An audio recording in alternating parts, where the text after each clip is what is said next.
Cricket, football, দাবা, ক্রামবোর্ড ইত্যাদি সহ এসব খেলা শরীয়তে জায়েজ কিনা, খেলাধুলার ব্যাপারে শরীয়তের দৃষ্টিভঙ্গি কি?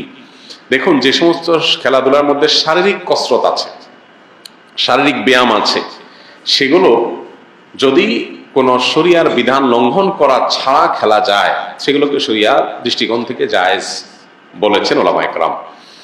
ধরুন, আপনি ক্রিকেট খেলছেন বা ফুটবল খেলছেন, এখানে যদি এক পক্ষ আরেক পক্ষকে কোনো হার জিতের ভিত্তিতে টাকা পয়সা না দেয়, জুয়া না থাকে, এবং এখানে যদি সতর ঢাকার মতো ব্যাপার না থাকে, এই খেলাধুলার প্রতি অতি মনোযোগিতা এটা নামাজ থেকে গাফিল করে দিবে এরকম বিষয় যদি না থাকে, তাহলে সেক্ষেত্রে শারীরিক কসরতের উদ্দেশ্যে বা সামান্য বিনোদনের উদ্দেশ্যে শারীরিক কসরত আসে সেরকম খেলাধুলা করা জায়েজ আছে।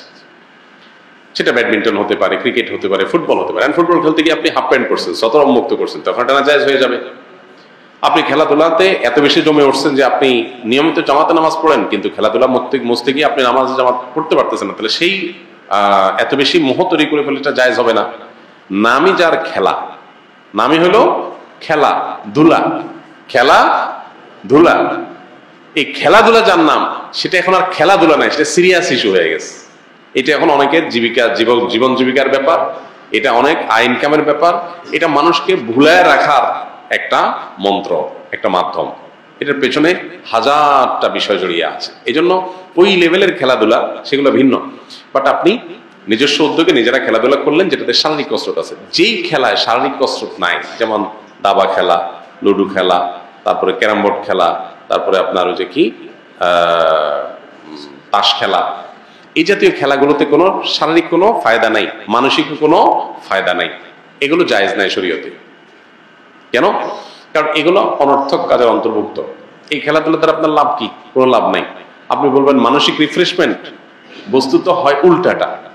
এগুলো খুব বেশি খেলে মানুষ আরো মানসিকভাবে বিষাদগ্রস্ত হয়, যে আসলে কি হয়েছে, কিছু তো হয়নি। আপনি দৌড়াদৌড়ি করেছেন, পরিশ্রম করেছেন, ঘাম ঝরছে, ব্যায়াম হয়েছে, এটা স্বাস্থ্যের জন্য ভালো হয়েছে। এগুলোতে ভালো কোনো দিক নাই। আমার বাড়ি চট্টগ্রাম হাটহাজারীতে, আমি দুবাই ছিলাম, কিছুদিন হলো দেশে আসছি আপনার সাথে দেখা করার জন্য। আমি অনেক প্রবলেমে আছি, আপনার সাথে কিছু কথা না বললেই নয়, দয়া করে মূল্যবান সময় থেকে আমাদের কিছু সময় দিন। দেখুন, আমরা জুমার দিন এখানে সময় দিতে পারি না। যে ভাই প্রশ্ন এটা লিখেছেন তাকে বলবো আসন্না ফাউন্ডেশনে অফিস টাইমে যাবেন, শুক্রবার ছাড়া সপ্তাহের যে কোনো দিন সকাল 9টা থেকে বিকাল 5টা পর্যন্ত অফিস টাইমে যাবেন। বিশেষ করে শনিবার, অন্য যে কোনো দিন হতে পারে। সেখানে ওলামায়ে কেরাম আছেন, আমাদের প্রশিক্ষিত, আমাদের হাতে গড়া আলেমরা আছেন, তারা আপনাকে সময় দিবেন। তারা অ্যাসেসমেন্ট করে প্রয়োজন মনে করলে আমার কাছেও নিয়ে আসবেন বা পাঠাবেন। আপনার সমাধান দেওয়ার জন্য অফিস টাইমে আমরা অপেক্ষমান থাকি, বিধায় সেখানে আপনি চলে আসবেন। আমরা অনেক সময় মনে করি যে আমার সমাধান অমুক থেকেই নিতে হবে, এটা আমাদের একটা মানসিক ব্যাপার। আসলে ব্যাপারটা সেরকম না, আপনার সমাধান দরকার, ব্যক্তি দরকার না। অতএব আপনি অফিস টাইমে আসলে ইনশাল্লাহ আপনাকে সময় দিয়ে আপনার সমাধানের জন্য সর্বোচ্চ চেষ্টা আসন্না ফাউন্ডেশন থেকে আমরা করবো ইনশাআল্লাহ।